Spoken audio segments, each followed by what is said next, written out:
You're now rocking with Back2Skool, the podcast, decoding youth culture, hosted by Luke Hodson, powered by NERDS Collective. Make sure you stay tuned. Sup people, welcome to Back2Skool, the podcast decoding youth and culture, hosted by your boy Luke Hodson, founder of NERDS Collective, the leading youth and culture marketing agency. On this week's episode, we have a living legend, documentary maker, consultant, author, cultural connoisseur, streetwear OG, King ADZ. Welcome to the show, brother. I can live up to that intro. Nice to see you, brother. It's always good to see you, Luke. It's a privilege to have you on the show. I think there's part of the kind of brand world sleeps on you way too much. I think you should be way more famous than you are, and I'm just looking forward to kind of share some of the insight and knowledge that you've had, that you've accrued after decades in this space. So first of all, let's talk a little bit about yourself and how you got to where you are. I was obviously not born King ADZ. I was born some other name in South London to a unwedded teenage mother, and I was taken off her and implanted into the northern suburbs of London.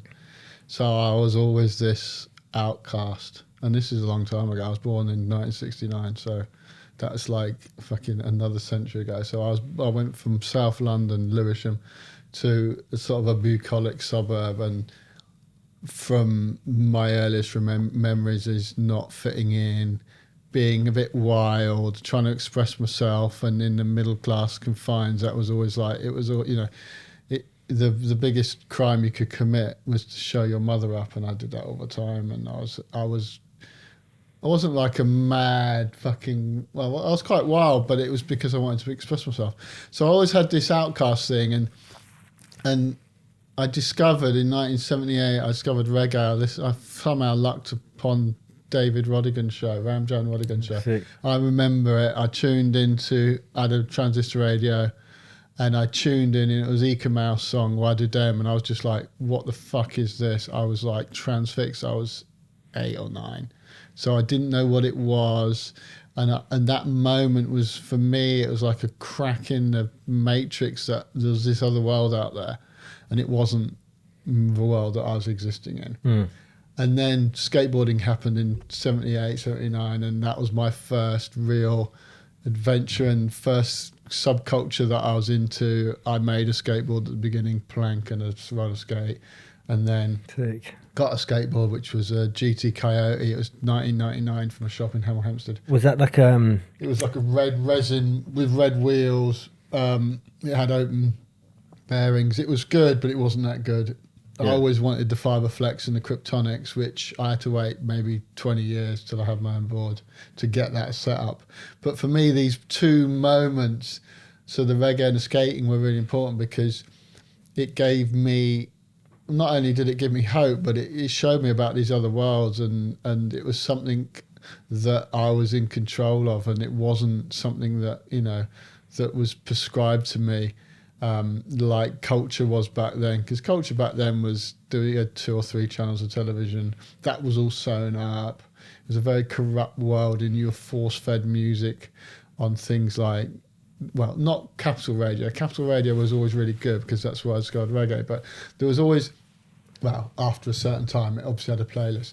But there were these, back then it was, you had to go and speak out, and the older I got, and the more I ventured into Soho, Central London, West London, I realised there's these pockets of stuff happening, like the Mug Club, like the Culture Shack in Ladbroke Grove.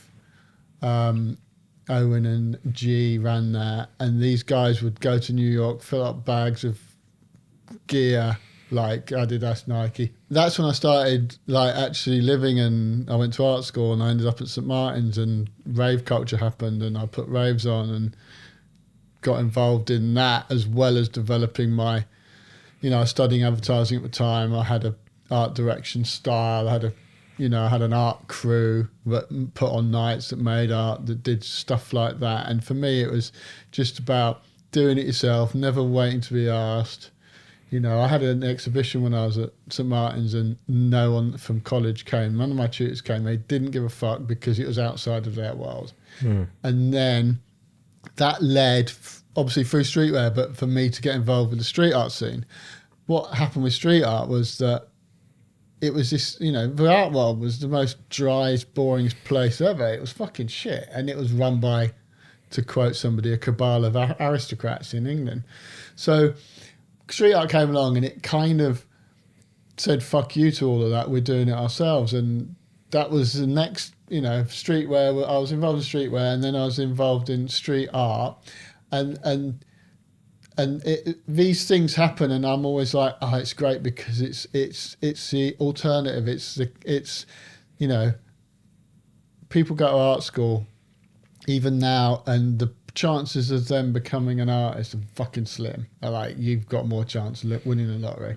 Yeah. Right? But what street art did was say, you know, street art wasn't controlled by galleries and auction houses. It was controlled by the people who loved it. It was Flickr, basically. Flickr made street art happen.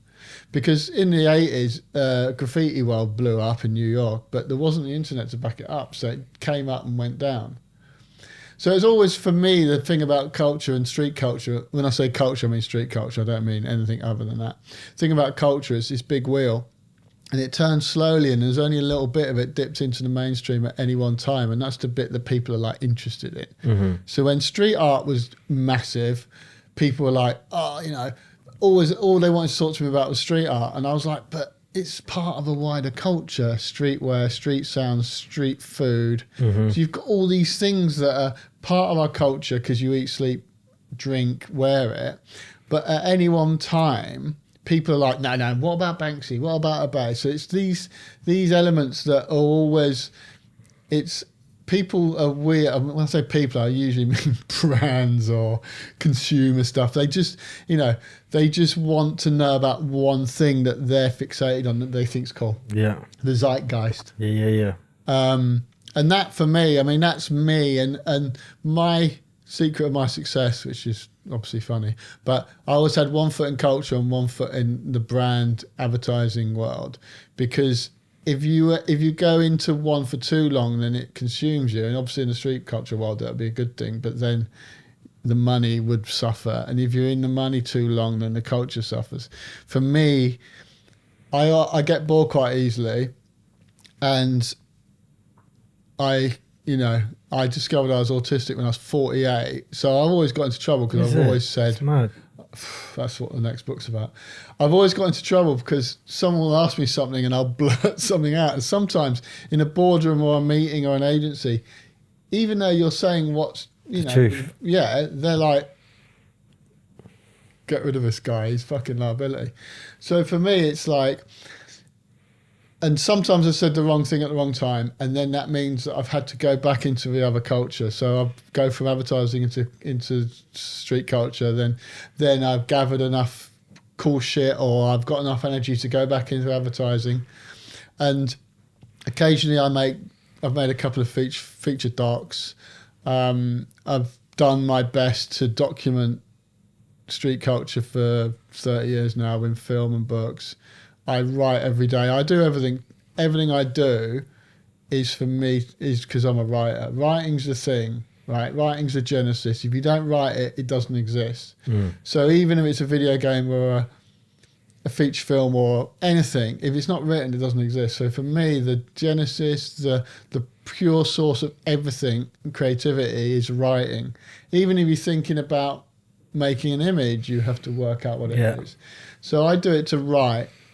And then I make stuff as much as I can. I haven't been doing it for a long time, but I've restarted making images, not because I want to sell them, just because it's quite zen for me. Yeah. And you get to a certain age where you have to do yoga, you have to meditate. Yeah. I'm sober and I live a very fucking straight life. How long are you sober now?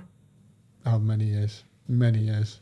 Must it? Yeah, because for someone like me, and it's not a case of getting wankered, if I even had one drink, I'd wake up at 2 a.m. like that. And if I don't have a night's sleep, I'm a mess. Yeah. So for me, it's like, and I think in whatever industry it is, whether it's the music industry or the film industry or advertising, drugs and alcohol play a part, and sometimes they're tolerated, and people shouldn't be doing it. It's kind of like the industry, especially in the music industry. It's almost like, you know, there's this image of living the rock and roll lifestyle or living the life, and it's like, you shouldn't, you know, creative people should be looking after themselves, and the whole, you know, addiction and that world is very closely linked to the creative world. And I've seen it, not talking about myself here, but I've seen it many times with people that I've had loads of respect for, but they've, you know, they can't help themselves, and it's fucking crazy. For real, yeah, I mean, I was an addict, an alcoholic growing up. You know, I stopped at 22. I'm 12 years sober now, and I do feel like that. You know, if you are creatively, like if you have that disposition, you're going to over-index with the chance of you know, falling into addiction on some level. And I think the industry is right for that, and I feel blessed that I, you know, before I was really an adult, I'd kind of done that ride, and it's interesting to see that you're sober. And you know, part of probably what makes you so good is that level, clear head. Yeah, it's hard sometimes. I've just learned to do it through. I like cooking. I cook as often as I can. Obviously, hang out with my family as much as I can. That's primary for me. Yeah, same, and then, you know, I work with my family, wife and kids. I do work with them all constantly, and they're, you know, the kids are in their late 20s now, so we still, you know, the fact that we're still working together is great. Yeah, dope. It's keeping busy, and sometimes ultimately the creative act is filling a void of whatever it is, whether it's fear of death or with me, it was probably being taken off my mother when I was 6 weeks old. Yeah. There's stuff like that you're constantly filling a gap in. And if it's with creativity and meditation and yoga and doing cool stuff, that's great. Positive, it's when you're like, oh, hang on, and you think that there's another solution, but there isn't, because it fucks your creativity up. And, you know, the way to keep pushing is by creative. I mean, I do stuff continually that surprises me, that I can make something, and it's an image or something or a thought or an idea for a brand, or that, you know, I'm 53 now, and there was a point where I thought I couldn't come up with creative ideas anymore because I'd done it. And I've had 7 years solid run since I made the Iconoclast feature doc. I've had 7 years of just making ads. But at the same time, I've done cool shit at the same time to counteract that. Yeah. But there's points where you think, I can't do this anymore. And then you'll see something, or talk to somebody, or you'll help somebody out, because mentoring is really important for me. That's how we met. Mm-hmm. And I still mentor kids in South Africa. Yeah, I've got stuff going on. I mean, I'm London, but the only other place that I spend any time is Johannesburg. Yeah. And I've seen that rise out of the ashes of post-apartheid sort of hellhole into something which, you know, what I saw happening in Joburg was this original culture coming out of a city that it's still pretty dangerous, but it's a crazy place. And yet they've created their own culture, and its street culture's fed that. So for me, it's these things inspire me to get off my arse and do stuff. And sometimes I don't feel like doing it. Sometimes I just feel like sitting in a room and being fucking on my own. And sometimes that's good when I'm writing, because it's a necessity. But most of the time, it's better for me to get out of the house. Yeah, I understand. So you grew up listening to reggae. Hip hop, Beastie Boys, rave. Yep. Yeah. Skating. Yep. Influenced by the kind of DIY culture around skate. Zines, skatewear. Yeah. So that led in streetwear. Streetwear for me was something that it blew my mind, because in the 70s and early 80s it didn't exist, right? You fucking went to Mr. Buy-Right, or if you were lucky you went to Kensington Market. That had some cool shit. Yeah. There were people doing stuff, interesting people doing stuff, but it wasn't something that was that accessible. You'd have to know somebody, or you'd have to go to Kensington Market, and you know, luckily I ended up at a college around the corner from Kensington Market, called a Crammers, which is where you go when you failed everywhere else. And I went there for a very short space of time, but I used to go and play pool, and I was shit at it, in Kensington Market. And it was a hub of culture, and there was Cuts there, which was Le Bon's hairdressing place. There were people like Barnsley. There were interesting people doing interesting things, and they weren't doing it to be famous or make money. They're doing it because that's what they did. And that's the difference now, because capitalism's just made the barometer of success. How much money did you make?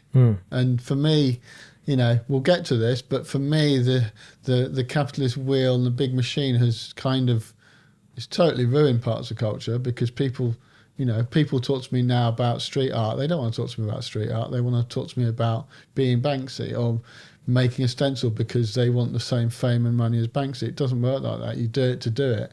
You don't do it to make money. You do it to please yourself. You back to that. You do it to fill the void. No, it's the great creative expression, which is... and that's really good when... It's really good, but then it gets complicated when you start working with brands. We'll get to that. So what... so you grew up, foundations of streetwear, street art, skate, emerging sounds that come from the streets. You talked around rave culture, reggae culture. Like, what do you, if we like to look at the history of street culture, what do you think street culture was born out of?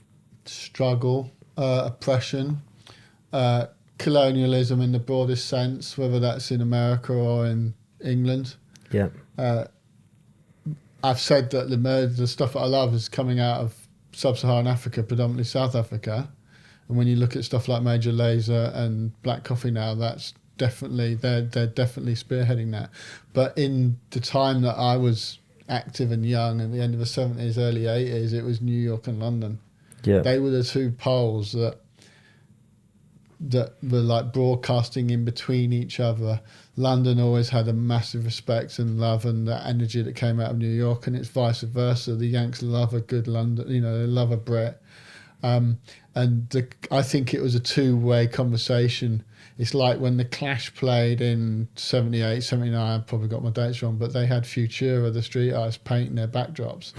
And that was like, that's like something a brand would try and do now. And it's like this punk from Ladbroke Grove going to New York and working with like hip-hop artist Malcolm McLaren. He was a god. I mean, he's probably got there's probably a few people that said he was a manipulator or whatever, but McLaren made one of my favourite records out of South Africa. He went to Soweto and made a record about it in the 80s, and even now I play it and it's like, yeah, this is fucking great. It kind of encapsulates something. So we had these people that would come that flitted about and connected the dots between London and New York, and of course there's stuff happening outside of there.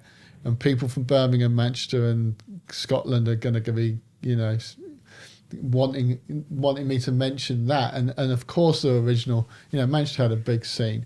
But for me, and I can only talk about my perspective, it's the stuff that was happening there. And it was the DIY, it was the fanzines, it was the stuff that made people like Stussy create these posses in London, New York, Tokyo. That was... I'm not going to say that was the original influencer, because I don't want to talk about influencers, because they don't exist. But what Stussy did was create these pockets of like-minded people that then fed off everyone. What date was that, for context? That late 80s. Late 80s. He had one in London, and it was Mick Jones, Barnsley, Michael Koppelman, Alex Baby... one more person, and there's a very famous photo of them all in their International Stussy Tribe jackets. It's in your book, right? Yeah, it's a very pivotal moment, because that's fashion, music, art, all fusing in this thing. And some of them, part of the Brain nightclub was involved in that. Where's the Brain nightclub? It was in Wardour Street. It was a moment that burned brightly and then fizzled out. So was that like the origin? So do you think that sort of early 80s, late 80s, hip-hop inspired? Yeah, New York. Definitely New York was the thing about the branding of streetwear. There was this place called Trash and Vaudeville, it's still going, that was very early, and that was really important. And there's a photo in the book of Mick Jones. Mick Jones keeps coming up, and that's just purely by chance. Photo of Mick Jones with a trash and vaudeville bag on the corner of Bowery or somewhere. And the thing that America was really good at is selling the shit. You know, they haven't got any qualms about charging money and making money. Whereas there's always this thing about the Britishness where you don't ask someone how much they earn, or and whereas Americans were like, yeah, that's $40, and they don't give a fuck, and you're like, they're like, we want you to do something for us, here's 20 grand, and you're like, that's cool, I don't have to fight for it. Whereas England, you always had to fight for the money, more money, and no one liked to talk about it. And yet, you know, part of the culture is you've got to make a living, and the way that streetwear, you know, what streetwear did was, and I'm talking about it in an abstract sense, what it did was spot a gap 20 years before the gap existed and then began to fill it. Yeah. And it was how people can express themselves, how people can express street culture, whatever their flavour, in the most creative and artistic way. And style's a big part of it. You know, I came up with the idea of a streetwear book, but then pulled Wilma, my wife, into it because she's a natural stylist, and the collaboration made it the book that it is. It would have been half the book, and I've probably already written the book if I hadn't collaborated with Wilma on this. And that's a really big part of street culture is collaboration, because the mainstream world doesn't like collaboration because the powers to be and the people that keep the machine oiled, they don't want everyone to get together. They want divide and conquer. Yeah. And that's a hangover from colonialism. Whereas street culture is everyone works with everyone else. I hate working in isolation. Even, you know, I have moments where I have to go out and write and do my bit where I sit down and put however many hours in to get the stuff down. But it's always after I've been out. You know what I mean? You need to collaborate. And whether it's the creative world or the music world or art, collaboration is key because everyone fuels everyone else. Yeah. Otherwise, you're just like, you know, otherwise I would still be, you know, skating, listening to the Beastie Boys and trying to do fanzines. You know what I mean? So street culture, you know, the origins are inner city, urban environments, working class communities, a struggle, a need to express themselves to probably overcome some of the oppression that they're feeling. We talked around the inspiration and influence of skate, street art, music, you know, whether that be like dub, reggae, punk, you know, I guess could even go be before the punk hip hop and reggae revolution. were two sides of the same coin, because when punk was happening here, it had a huge reggae influence. That's what was mad about punk. Yeah, it wasn't just the Sex Pistols. It was a huge reggae side to punk, which people know about. But that was the West London thing. That was Green Sleeves Records. Yeah. I mean, the first record I ever bought, I was probably 8, and it was God Save the Queen by the Sex Pistols, and it was 55p. And it was I went with my mates to a shop and I said, I love that one. And for me, it was the Jamie Reid cover. It was the actual fact that it had been banned. You know, the blank when it got to number 1 or number 2, whatever. It was fucking great. For me, that was a bit like streetwear, where you I bought a Sex Pistols record because I was in this world where I wanted to say fuck you. And then I bought a Stussy t-shirt with a bootleg Bob Marley on, because I wanted to say fuck you. Was that bootleg? Was that not commissioned? He didn't license that. So for context, for the viewers, right, there's a Stussy t-shirt in your book, Streetwear, Past, Present and Future, which is a dope book. I would recommend everyone copying that. And they got a picture of Bob Marley on it. I thought it was a collaboration. No, it was bootleg. It wasn't a bootleg. It was a ask forgiveness rather than permission moment. They ended up paying out, and I'm not saying they wouldn't have paid out. They would have paid out. They just Sean did it because, I mean, the one thing I learned from Stussy was that there wasn't any thinking, and there's a good quote about this in the book. I wish I could remember it, but it was basically like, there was no thinking about what would work. He'd get zooted, get the marker pen and the X-Acto knife, which is like a scalpel, blaze up and make something, and that'd be an ad, that'd be a shirt, and that's the thing that still powers Stussy to today, because after everything, Stussy is still a fucking cool brand, right? Yeah, it does not matter how many times ASOS or those other brands get in on it, and you see people, whenever you see Stussy, you know that that's okay. You're like, you see that tag and you think, yeah, that's cool, you know. Yeah, and that tag came out of art, because Stussy's uncle was an artist and he had that tag, and Stussy kind of, he didn't nick it, he updated it, and then he was making surfboards, couldn't make enough surfboards, so he was like, I'm going to screen that tag onto a shirt, and the shirts flew out. But it was so he didn't whore out his, he didn't bastardize his making surfboards, because he didn't want to knock them out. He wanted to craft it. So he just made the shirts to make the money. So for me, it's like stuff is born out of true, whether it's collaboration or it's inspiration or it's culture, stuff's born. You don't go, right, I'm going to work out how I can make a streetwear brand.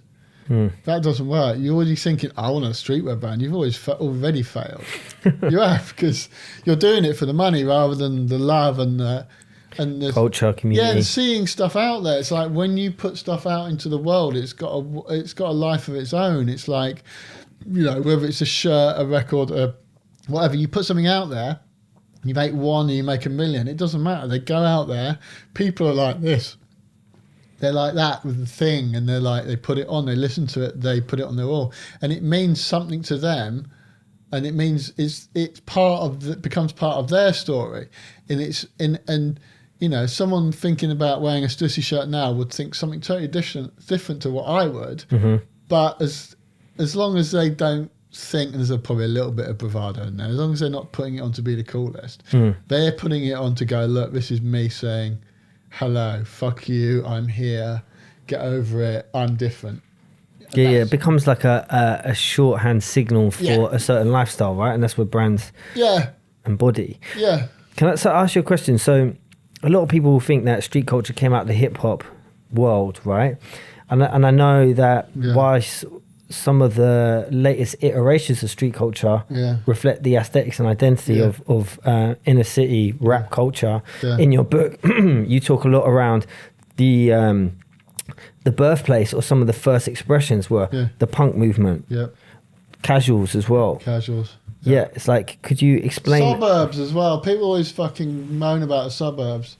Suburbs is this fucking melting pot for me.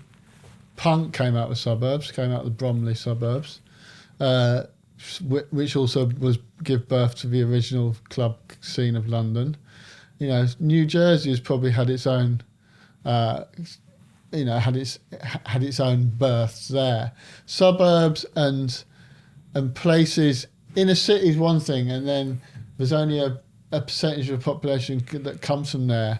When you come from so that people would express themselves to get out of urban blight, and it's a way of distraction from the harsh hell realities of their existence. Yeah. Back to filling that gap within your psyche.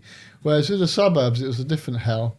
It was this quiet, you know, the ticking of the summer lawns. It was fuck you, mum. Yes. It was like, you're not going out in that, are you? Yeah. It's so it's like who do you think you are? establishment. Yeah. It's about like a bit of a revolutionary kind of like youth spirit. Yeah. Burnage in Manchester, I'm thinking of. Leith in Edinburgh. These places have added to culture. So things like Train Spotting, the book. I mean, that was born out of Leith in Scotland and written in the vernacular. That was a great turning point. And when that was published, the publishers didn't have any faith in it and printed 2,000 copies. And then they were like, oh, we better print some more. Printed 10,000 copies. And they were like, no, this is just fluke. And then it sold 100,000. Mad. And then they were like, oh, this is working now. And they had faith in it. And then it sold 1 million. And when it sold 1 million, everyone who was into it at the beginning turned around and said to Irvin, you fucking sold out. I know this because he's told me. And he hasn't. That's just the cycle of culture. But what's interesting is the publisher didn't get it.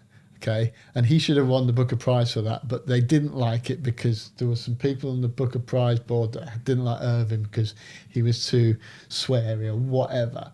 And so they didn't give him the Booker Prize, and the next year they gave the Booker Prize to a guy called James Kelman, who writes in vernacular slang, just like Irvin. And it's like they were like, we're not giving it to Irvin, but next year we're going to give it to someone who's like Irvin. So for me, that's the mainstream trying to co-opt culture, and that is, you know. And Trainspotting, there's a play about it. They've made 2 films. Irvin's still relevant. You read it today, it's still brilliant. Yeah. It's something that's not going away, and actually it's rooted in heroin addiction, and it came out of rave as well, because Irvin, when he wrote part of it, was living in Stoke Newington, going to raves. So for me, the culture comes from, you know, that there's many influences.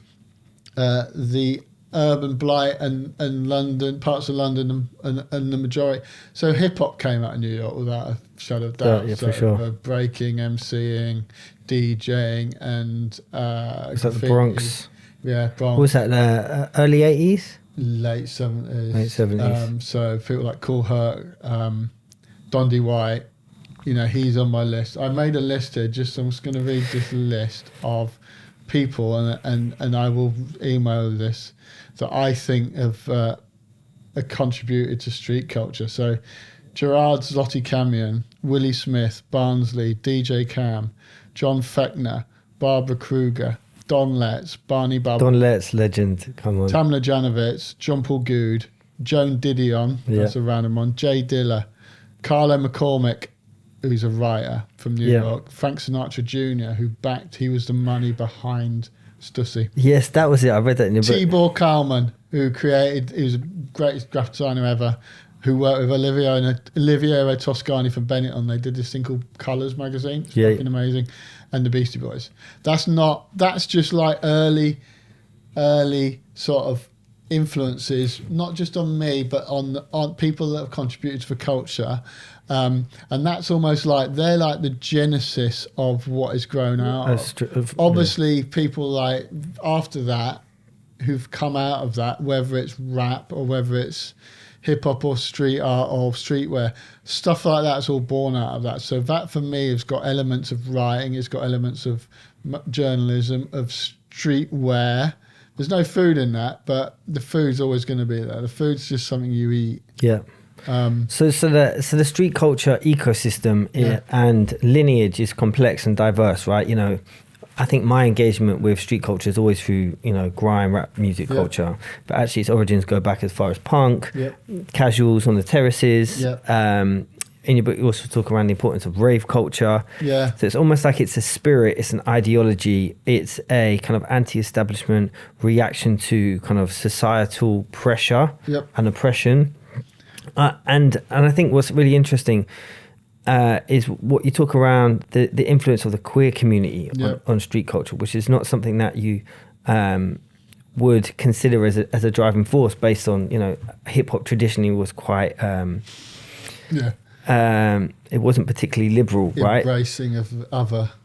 So where is it that the queer community came into the origins of street culture? It came through club. Art world, club world, fashion world. There was always these elements there was always this influence from there, because if you to take something like a garment or a painting and to actually come through and present it in a new way, that's no easy thing. And the straight world gets to a point where they're just a straight world. It's like I was saying earlier, if I spend too much time in the brown world, I just become this fucking creative director dickhead. You know what I mean? So the queer influence is always, I mean, I've always dipped in and out of the queer world, not in because of the way I went to clubs when I was a kid. I always saw the influence as being really, really important, and the thing that always got to me was the originality. It would be just like, oh fuck, next level. I never thought of that. From the photos I've seen in your book, it's like the boundaries that the queer community pushed, especially like what you call club culture, like first generation club culture. Lee Bowery, man, he was like a living piece of art, and he ran a club in Leicester Square. I saw that. Taboo, and it was fucking crazy. And there's still people now that in the fashion world that would try and recreate 1 second of his life, and that's like a collection. So for me, these people did it because that's what they did. They did it, and they were full on. Lee Bowery had a mate called Trojan who tried to cut his own ear off one night to be the most outright, to go to boom New levels. with half an ear. So he'd be like, that's like taking, I mean, I wouldn't do that, and I'm not suggesting anyone should try that. But that's what he was doing. And there's a photo, he didn't get through it, and he's got a big gash in it. But he tried, and that for me is like, that's proper dedication. That's like, oh my God, that's committed to the cause of being original, fresh, and yeah, there's an element of outrageousness in there. Yeah, but yeah. it's style. It's to appear this. It's so you don't look like that twat from M&S or whatever. Civilian. Yeah. Normo. Why is the kind of expression of street culture so important? Well, it's become like the air that in the generations now, and I'm talking however you want to call them, say Gen Z, they live in this world that street culture is the wallpaper, the soundtrack, the flavour, everything they touch is touched by street culture. Because when they go online and buy that shirt from an online retailer, or they go to a club that has some kind of art on the wall, or they listen to the music that's, they're getting down to the music, that's all come out of street culture. And that's the genesis. But you have to evolve it. It's got to a point where the stuff that I'm interested in is the stuff that isn't everywhere, that isn't on, the stuff that I like is the analog stuff that's gone back, so it's gone back full circle. Things like fanzines that you can't really consume on Instagram. Online, yeah. Stuff like that, or people hand pulling T-shirts. Yeah. And that they're the ones that's the stuff that I think is really good. Street culture is really important because it evolves. It constantly keeps the rest of the world on its toes. Yeah. It's making a lot of people a lot of money. Yeah. And people making the money aren't usually invested in the culture. They just want the money. They're just rinsing it. Yeah. Because when you look at skating, look at raving, street art, all these things happened, and then some fucker came along and monetized it and ruined it. And it happens over and over again. We're doing something cool. Normos go, oh, that's cool. It's like artists used to move into an area, become cool, and then they develop that, and they're like £1 million apartments now. Look at Hoxton, look at Shoreditch. That happened there, happened in New York. So for me, it's this. But to be able to do that, for something that like a culture to be able to do that, it's a powerful force. Yeah, it's amazing. Don't underestimate it. And it's like, it's never underestimated really. It's just sidetracked and tried to be controlled so the money's controlled. And if you think of, so we've talked around like the history, the origins, the importance, the societal need for the expression of street culture. Like, how would you define streetwear as, obviously it's a fashion manifestation that's come out of that world, but how would you define streetwear against the definition of street culture that we've just had? Streetwear is a living embodiment of it. Yeah. It's day to day. You wear clothes every day. It's the rapper. It's the most physical way to show street culture. All right, you can listen to the music, but that, streetwear is the most instantaneous way to go, this is me, I'm weird, I'm queer, I'm not you. Yeah. And obviously, people would assume that streetwear is just referring to Carhartt, Pata, Palace, Stussy, Supreme. Yeah. It's like, it goes way beyond that, right? If you think of some of the things that are coming out, like Fubu, how Timberland was appropriated. For us, by us. Fubu stands for. Great. It's sick. And even like more emerging brands like Trapstar, Hoodwear, Hoodrich.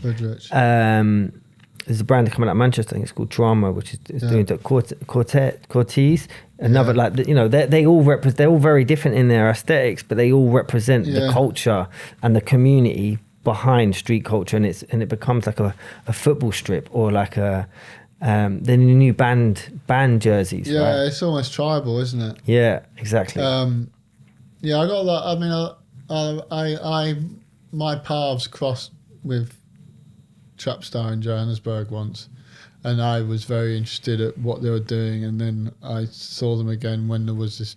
There used to be this bread and butter trade fair in I remember Berlin. Great. Is that not gone? Is that gone? Yeah, it got rinsed. I don't know what happened. No, they didn't see. Yeah, because it was all retail, and then everything went online, and it kind of the internet fucked it out. We did we had a stand there for when we did the Urban Nerds clothing. Yeah, at bread and butter. It was sick. Mad parties. Yeah, and it was the culture getting together.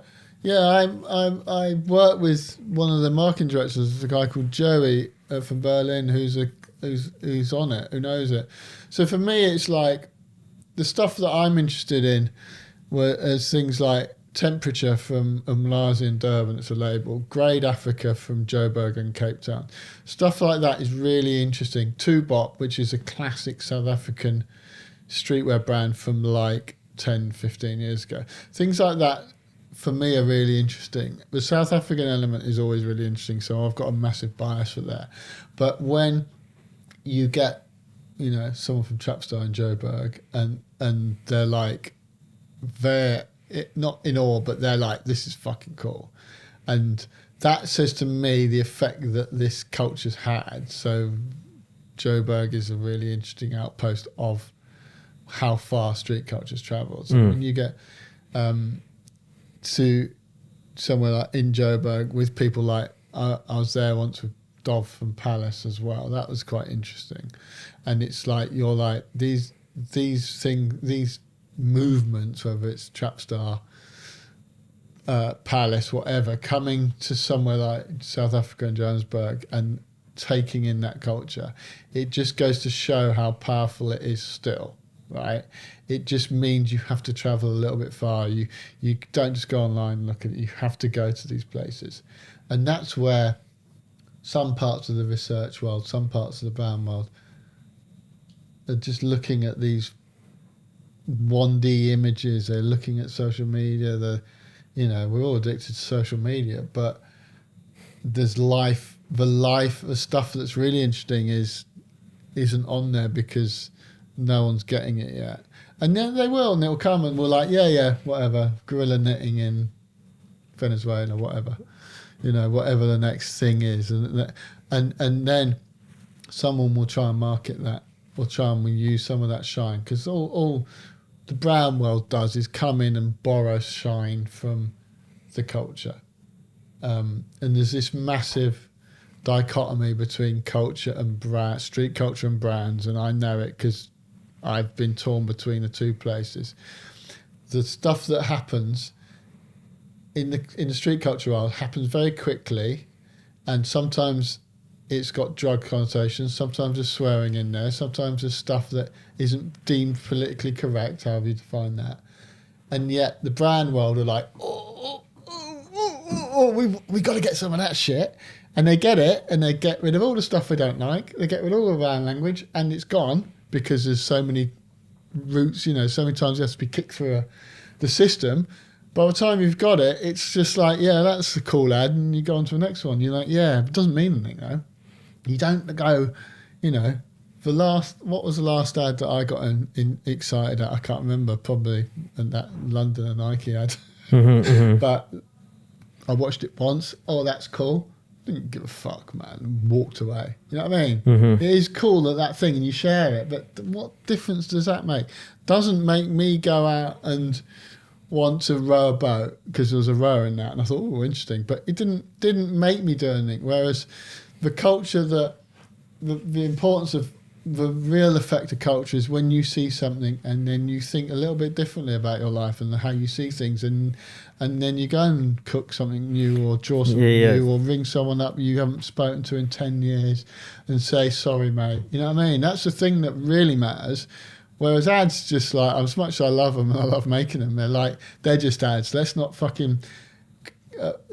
get confused with us actually doing something of note in the advertising world. Yeah, it's just an ad to sell stuff, and that's good. Doesn't matter. The you know, what do they say about enlightenment? The first step towards enlightenment. Awareness. Yeah, exactly. If you say, I'm just a brand, we're here to sell stuff, and you'll put it on your back, your shoe, you'll drink it, you'll eat it, and that's it, you know, that for me is the first step to like, yeah, okay. Then you might do something fucking cool. So what advice would you give to a brand then that is trying to genuinely create a positive impact, facilitate, nurture culture? Get the language right. Get the language right. The people doing it right, and this is a very short list. Clark's Originals. Yeah. Blockhead Energy Gum are going to do it right. Yeah. Nando's have always done it right because they don't do it. They just support stuff. They don't, you know, because the other way is that you support stuff and then you just let it go out into the culture. Whereas brands support stuff and then they have to talk about it. Yeah. No, it's like, you know, leverage. That world of LinkedIn with, hi guys, you know, just saying that I've won an Oscar. You know what I mean? It's like that, isn't it? Or, you know, I did a really good thing today. And this is the brand talking. It's like, you know, if you do something really good and it has an influence on the culture, those people that you've helped in that culture are going to talk about you. For sure. And I think it's rather than always, the principle I like to live by is you're just going to have to give way more than you extract, right? It's like forever. And that's a really hard thing because brands don't do that. They extract way more than they give, right?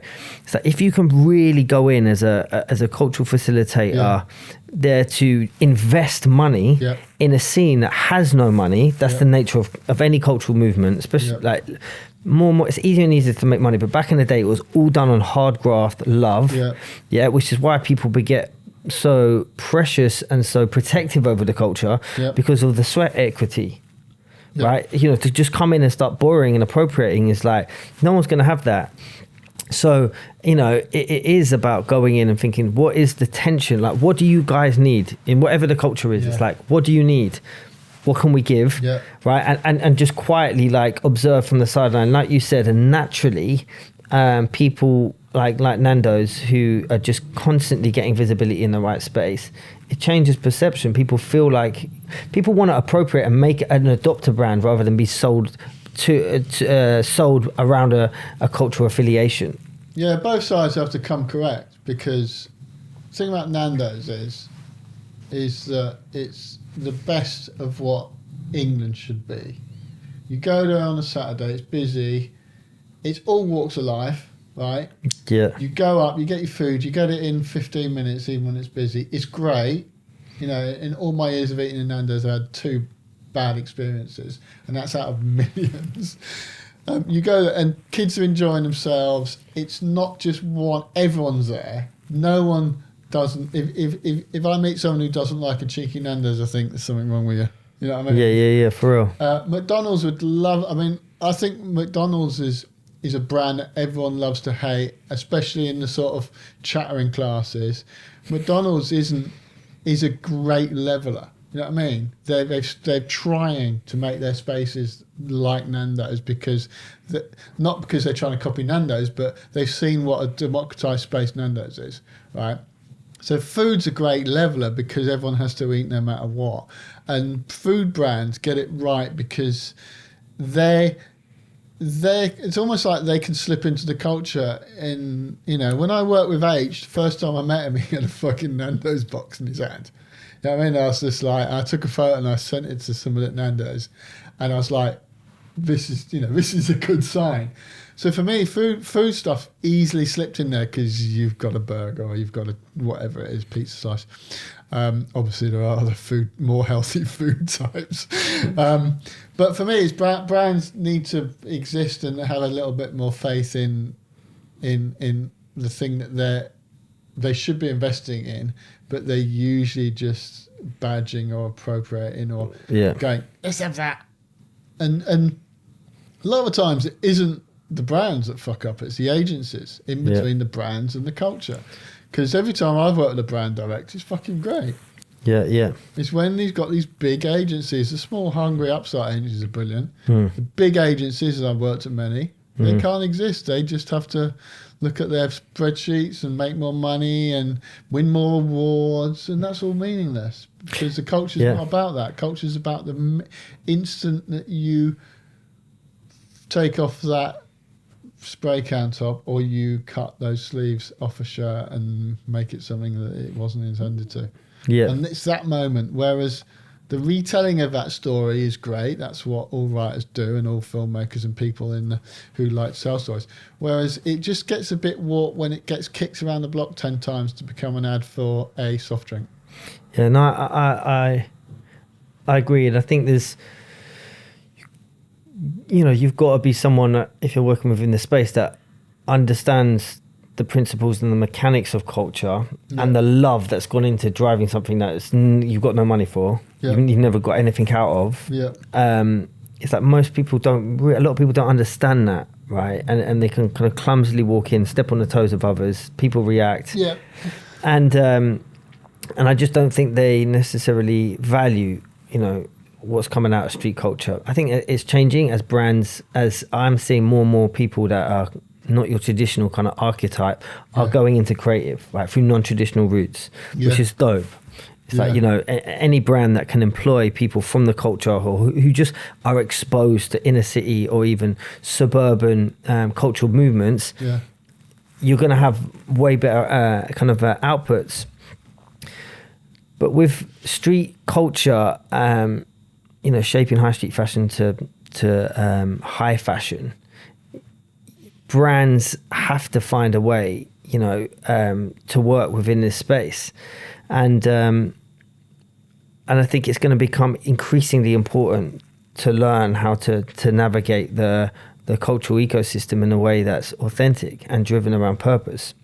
Yeah, that's like the missing bit. Whereas it's not just about getting that cool shit on the billboard for your brand. It's about the journey of becoming accepted within that community and then gaining their respect and their trust, and then maybe you have a conversation where someone from that community or that community does something for your brand, and that's a journey, that's a process. It's like if you're a documentary filmmaker, the best stuff's made when you've got their trust.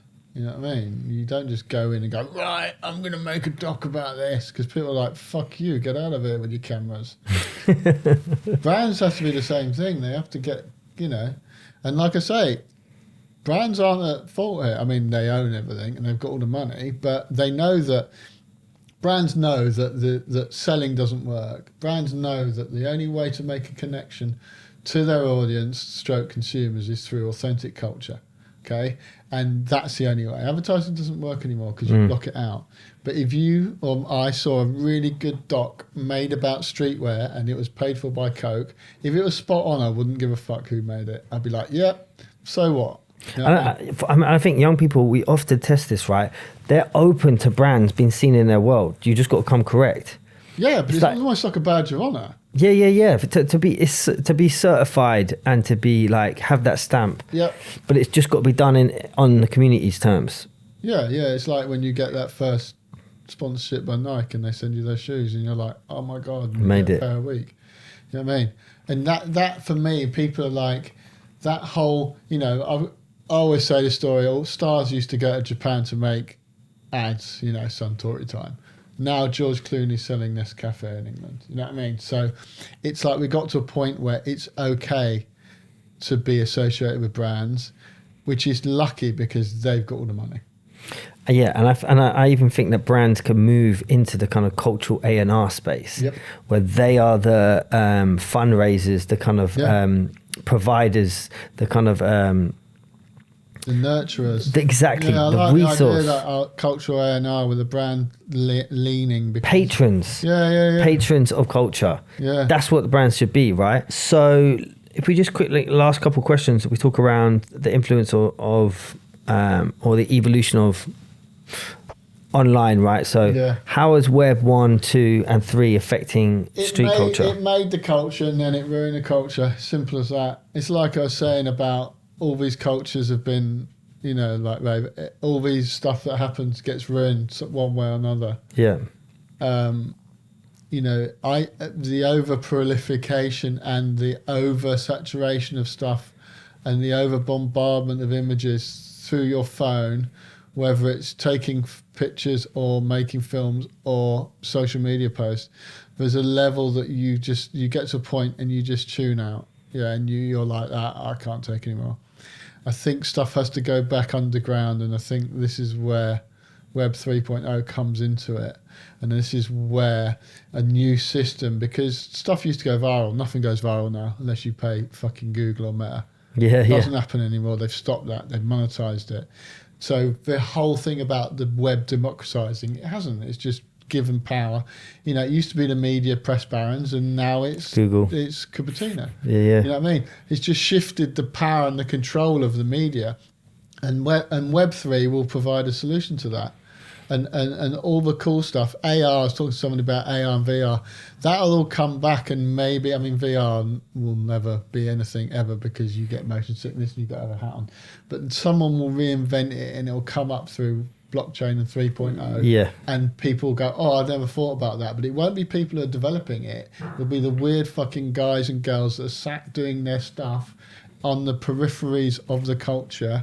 Yeah. That hack into stuff, that build this new system. And you can like 100. That's all it is. And I was talking to my boy about VR the other day, and he said that to me. He said VR will come back as something else, and it'll work because it's not developed within this consumer capitalist world.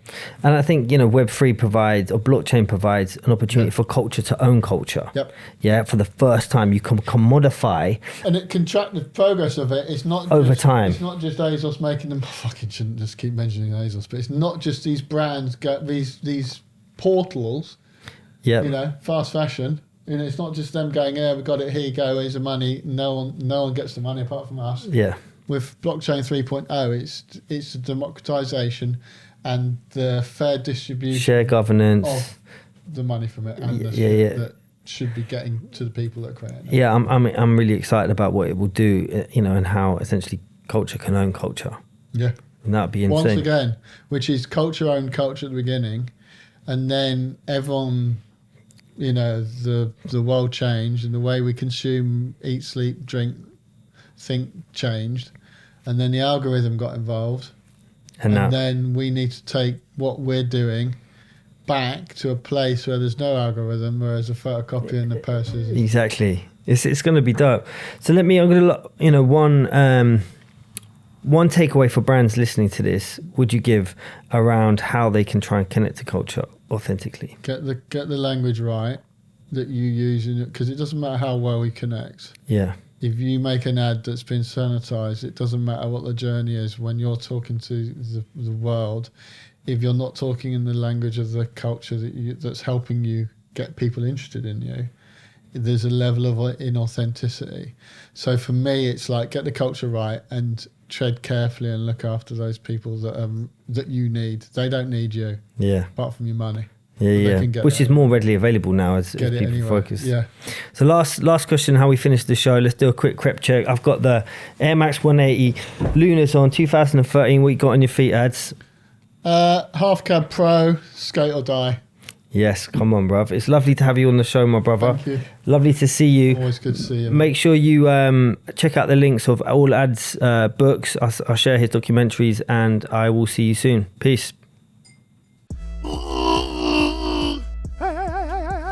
Yo, salute to everyone for listening to Back to School. If you like what you heard today, hit us up on nerdscollective.com. That's NERDSCOLLECTIVE.com. Don't forget to like and subscribe. And we out.